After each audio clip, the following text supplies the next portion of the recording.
Hello there. Today, I want to talk about a topic that is very, very crucial at this time around the world. There's so many things happening, and that is building your financial resilience. Financial turbulence is not an event that can be prevented from happening, but how you prepare for it goes a long way to determine how you absorb the shock and get back on track quickly. For instance, before COVID-19 pandemic, about one third of families weren't financially prepared for the disruption of even a mid-sized financial shock.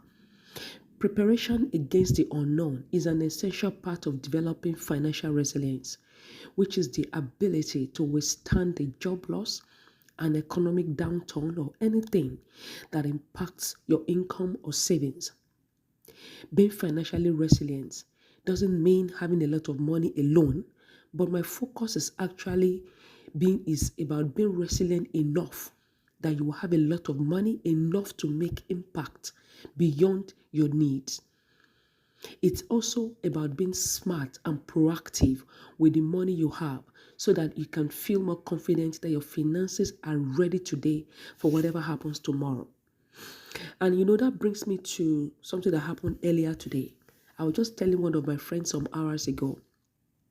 She was lamenting about how life has been treating her and how some ladies have been, hooking up with white billionaires and, mostly old people, old enough to be their fathers, and how they are painting the town red with their socialite lifestyle. She shared about her own personal pain and pressure, and my response to her actually shocked her. So I asked her, tell me, tell me why, with what you are going through, tell me why you will not become a lady billionaire tomorrow. You that did not hook up anyone. Then I continued to tell her, it's good for those ladies who got themselves hooked, to already made guys, but that is not something to kill yourself for if it doesn't happen.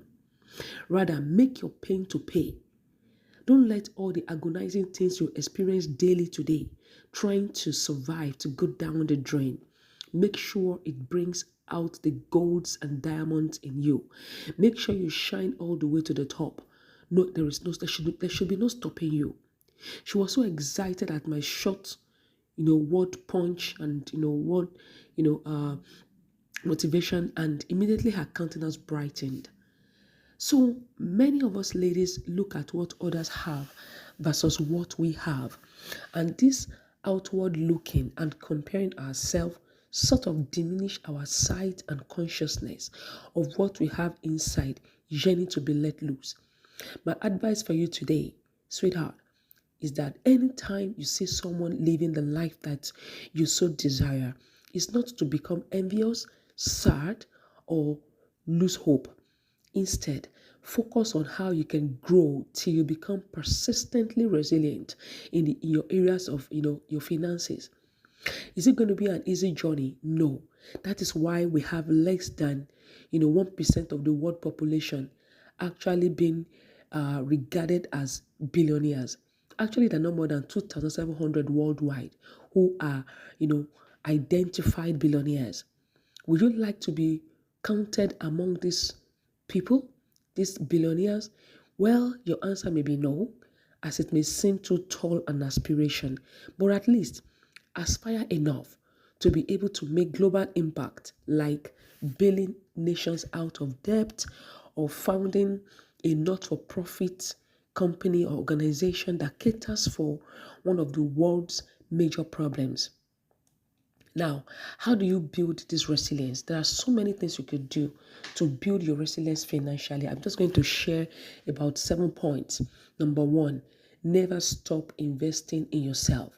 Learn new skills, learn new trade, get new qualification, anything that increases your market value. Do it. Always upskill.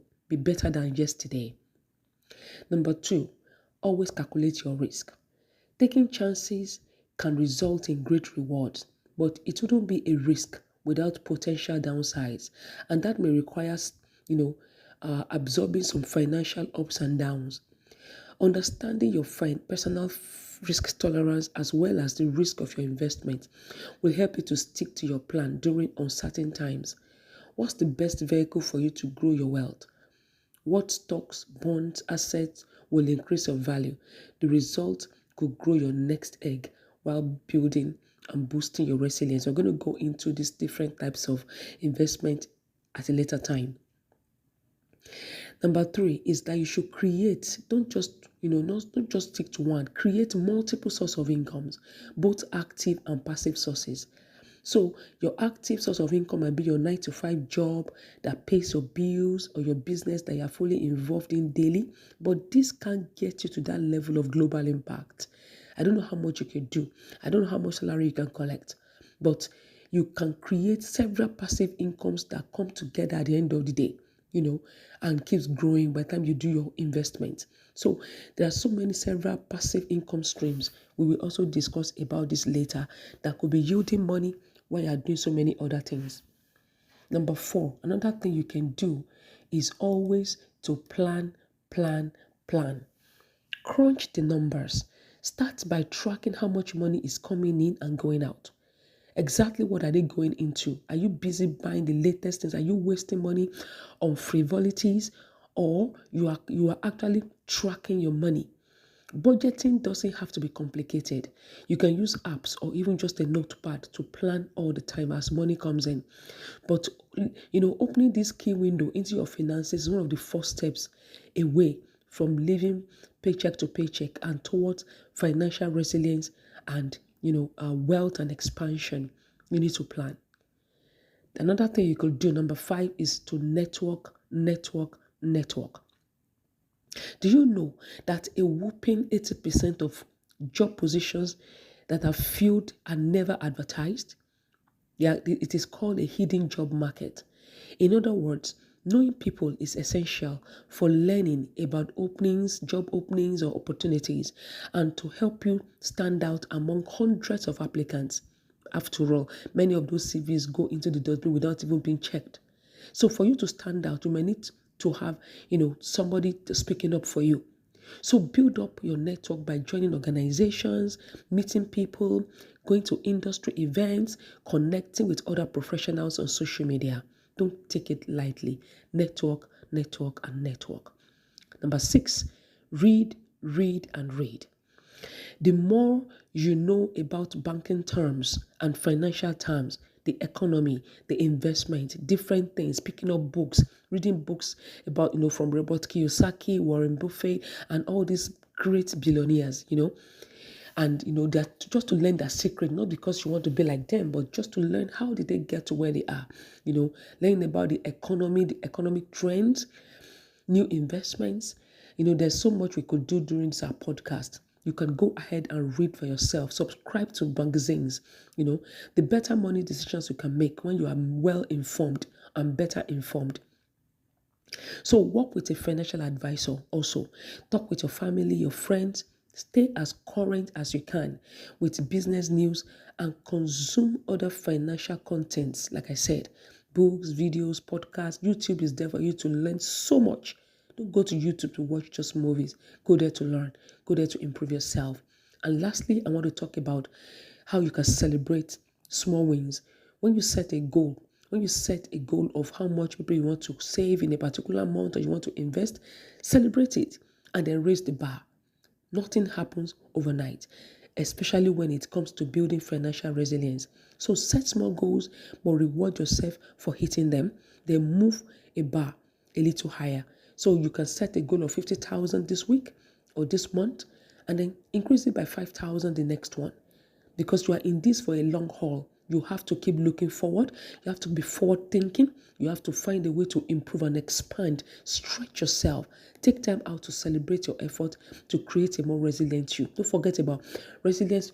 When you're thinking about resilience, remember how when you stretch a rubber band, how a rubber band that looks so small, but when stretched, can become so long enough to accommodate something that is wide, like 5, 6, 7 times wider because you stretch it, but because it is resilient. So think yourself like a rubber band that can withstand, that can take in more, that can do more things that can expand to take on more responsibilities, financial responsibilities, and so on. So celebrate it and then move on, raise the bar. So these are some, there are so many proven tips out there that work on how to become resilient. But these are just few practical ones I love to share today. And but since we're on this journey together, we will keep helping ourselves and sharing them as reminders until we all hit the mark. So never complain about money again. Money is your friend. Money is your servant. Affirm that daily and it will keep finding its way to you. So until next week, have fun making more money and thank you. Bye.